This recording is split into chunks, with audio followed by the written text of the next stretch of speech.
They call it, what is the name of the airport, babe? I forgot.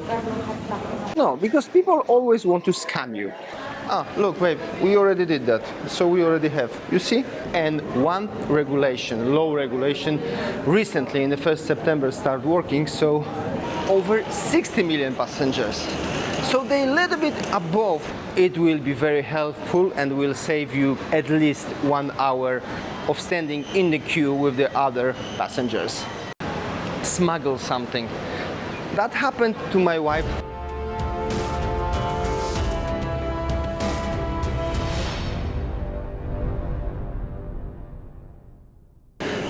Welcome in Jakarta. Jakarta airport, they call it, what is the name of the airport, babe? I forgot. Soekarno-Hatta is one of the busiest airports in Southeast Asia. It's one of 20 most packed airports in the world. And there are few fun facts about this airport you have to know before you arrive to this airport. And one regulation, law regulation, recently in the 1st September started working. So stay tuned and watch till end, because thanks to that you can save a few hours and tons of problems arriving to not only Jakarta but also to many of Indonesia's airports.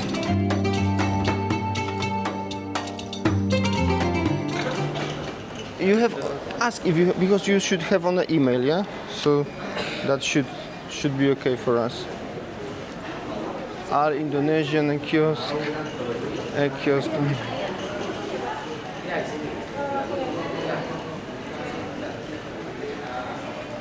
Ah, look, babe, we already did that. So we already have. You see? We already have. Yeah. We did online, so it's okay, yeah? Thank you. Yeah, so you see? Wait.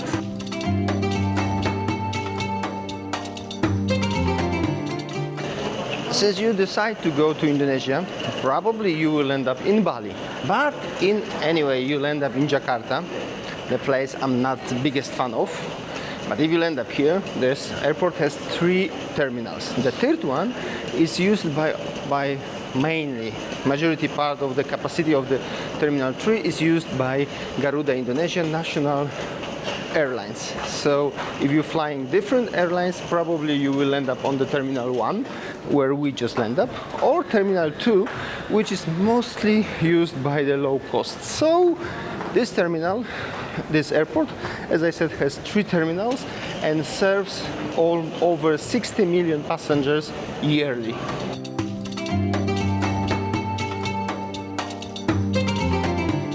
Funny about this airport that the maximum capacity for this airport, 3 terminals, is 40 million passengers. In 2024, they served over 60 million passengers. So they a little bit above the capacity, but that's the reason why also this airport is one of the most delayed airports. Traffics, delays, everything what can happen wrong always happening. So usually when you're flying from Jakarta somewhere, your flight is usually delayed at least 60 minutes. So don't worry if you're late for your flight. Probably the flight will be also late.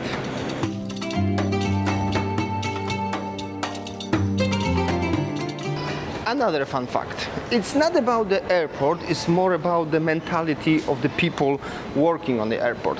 So if you're traveling to Indonesia, maybe not to Bali, but to any other airports, and you're carrying, I don't know, luxury bag, or you look very stylish, you have massive chance that they will take you over to the private control, because they think you can smuggle something. That happened to my wife today, and it happens to her several times. That's why very often when we're crossing the customs, she goes one line and I goes another line, because if we go together, they will take us both to the special privilege private control on the airport. Babe, How you happy after this? Piss me off. Why they pissed you off? Why? Do I look criminal or what? No, you look to luxury. Louis Vuitton here, Louis Vuitton there. So it's. But piss me off. I'm not in the restaurant. They want to pee and then I'm gonna stop. I look like a guy from the garbage, so they didn't take me back. So, but the next tip, which came to Indonesian law on 1st September, it will be very helpful and will save you at least 1 hour of standing in the queue with the other passengers.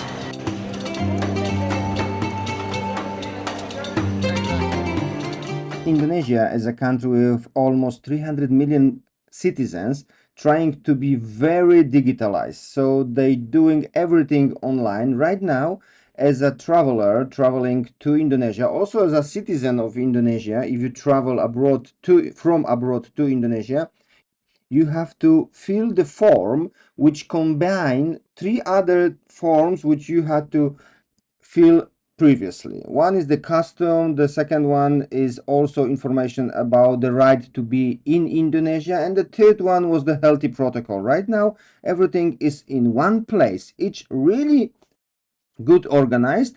It's quite simple. It's different for the citizens, different for the tourists, but there is a one glitch in the form because, example, me, person who has a KITAS, which is the long-term right to stay in Indonesia. If I'm flying to Indonesia right now, it happens 2 days ago we flight from Kuala Lumpur, I have to put the date when I will leave Indonesia again. That's stupid because I have no idea when I will leave the Indonesia. Nevertheless, the system is in 90% very good, and I will even say, except this one stupid mistake, this system is a little bit even better than the Malaysian one. It's simpler and easier to fill.